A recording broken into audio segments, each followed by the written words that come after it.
Hello guys, Febreze पर आपका स्वागत है। बात करने वाले हैं हीट ट्रीटमेंट के बारे में। जानते हैं हीट ट्रीटमेंट क्या होता है, इनके एप्लीकेशंस को, प्रोसेस को और टाइप्स ऑफ हीट ट्रीटमेंट को।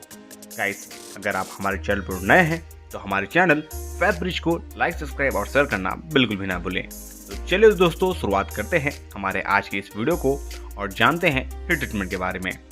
सबसे पहले बात करते हैं गाइस हीट ट्रीटमेंट के बारे में। Heat treatment metal manufacturing process में बहुत ही इंपॉर्टेंट रोल प्ले करता है।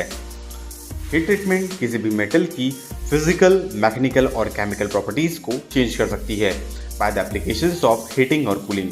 हीट ट्रीटमेंट की वजह से मेटल की प्रॉपर्टीज जैसे कि ductility, hardness, temperature resistance, formability, machinability, strength आदि पर इम्पैक्ट पड़ता है। हीट ट्रीटमेंट की मेथड किसी भी मेटल के मटेरियल और उनके स्पेसिफिक प्रॉपर्टीज पर डिपेंड करती है। किसी भी मैन्युफैक्चर के लिए हीट ट्रीटमेंट की जो प्रोसेस होती है वो मेटल के स्पेसिफिक नीड्स पर डिपेंड करती है। नेक्स्ट हम बात करते हैं गाइस ऐसे मेटल्स का जिनका हीट ट्रीटमेंट किया जा सकता है। इन मेटल्स में सबसे पहले बात करते हैं आयरन की, तो cast iron, carbon steels, martensite stainless steel और टूल स्टील शामिल हैं। इन सारे स्टील्स के हीट ट्रीटमेंट मेथड्स की बात करते हैं तो hardening, annealing, normalising, stress relieving, case hardening, nitriding और टेम्परिंग शामिल हैं। बात करते हैं कॉपर और कॉपर एलॉयज की, तो इनके हीट ट्रीटमेंट मेथड्स में एनलिंग, एजिंग एंड क्वेंचिंग शामिल है। बात करते हैं एल्यूमिनियम की, तो एल्यूमिनियम के हीट ट्रीटमेंट मेथड्स में एनलिंग, सॉल्यूशन हीट ट्रीटमेंट और नेचुरल एंड आर्टिफिशियल एजिंग शामिल हैं। नेक्स्ट हम बात करते हैं गाइस हीट ट्रीटमेंट के स्टेजेस के बारे में। तो फर्स्ट वन है हीटिंग स्टेज।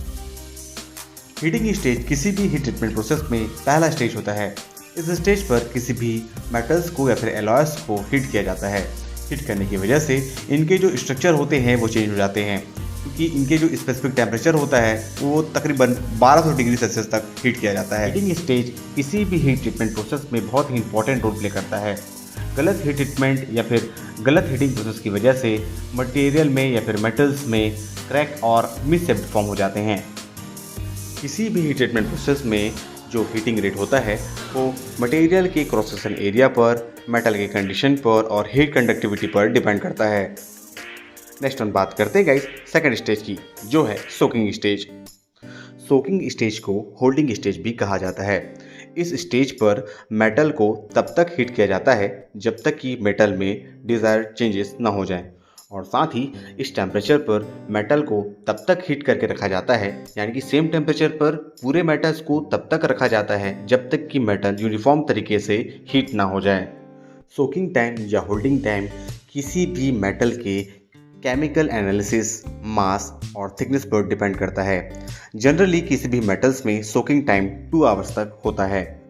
नेक्स्ट हम बात करते हैं गाइस थर्ड स्टेज की, जो है कूलिंग स्टेज। सोकिंग के बाद कूलिंग स्टेप एक नेक्स्ट स्टेज होता है। यहाँ पर मेटल्स को कूल किया जाता है। कूलिंग स्टेज का मेन पर्पस मेटल को नॉर्मल रूम टेम्परेचर पर लेकर आना होता है। कूलिंग रेट पर ही किसी मेटल की डिजायर्ड प्रॉपर्टीज डिपेंड करती है कि आपको किस तरह का ट्रीटेड मेटल चाहिए। इस स्टेज में मेटल की कंपोजिशन को या तो बदला जा सकता है या तो उसी अवस्था में रखा जा सकता है। किसी भी मेटल के कंपोजिशन में चेंजेस उनकी मेटल के टाइप पर, कूलिंग रेट और कूलिंग मीडियम पर डिपेंड करती है। नेक्स्ट हम बात करते हैं गाइस हीट ट्रीटमेंट के बेनिफिट्स के बारे में कि आगे हीट ट्रीटमेंट से कौन कौन से ऐसे बेनिफिट्स होते हैं और हीट ट्रीटमेंट क्यों ज़रूरी है। हीट ट्रीटमेंट की हेल्प से किसी भी मेटल की हार्डनेस को बढ़ाया जा सकता है। या तो मेटल के सरफेस की हार्डनेस को बढ़ाया जा सकता है या तो उस मेटल की इंटायर हार्डनेस को बढ़ाया जा सकता है। हेल्प से किसी भी मेटल को फ्लेक्सिबल और मशीनेबल बनाया जा सकता है, जिससे कि इनको आसानी से किसी भी दूसरे रूप में कन्वर्ट किया जा सकता है। साथ ही हीट ट्रीटमेंट की वजह से किसी भी मेटल के वियर रेजिस्टेंस को और ब्रिटलनेस को भी आसानी से बढ़ाया जा सकता है। साथ ही हीट ट्रीटमेंट की वजह से किसी भी मेटल के इलेक्ट्रिकल और उनके मैग्नेटिक प्रॉपर्टीज़ को भी इम्प्रूव किया जा सकता है। साथ ही हीट ट्रीटमेंट की वजह से किसी एक मेटल को किसी दूसरे मेटल से मोर कॉम्पेटेबल बनाया जा सकता है। यदि गाइस कुछ इन्फॉर्मेशन हीट ट्रीटमेंट के प्रोसेस के बारे में, स्टेजेस के बारे में और अधिक जानकारी के लिए गाइस हमारे चैनल से जुड़े रहें। चैनल को लाइक, सब्सक्राइब और शेयर करना बिल्कुल भी ना भूलें। Thank you for watching our videos, our channel Febreze.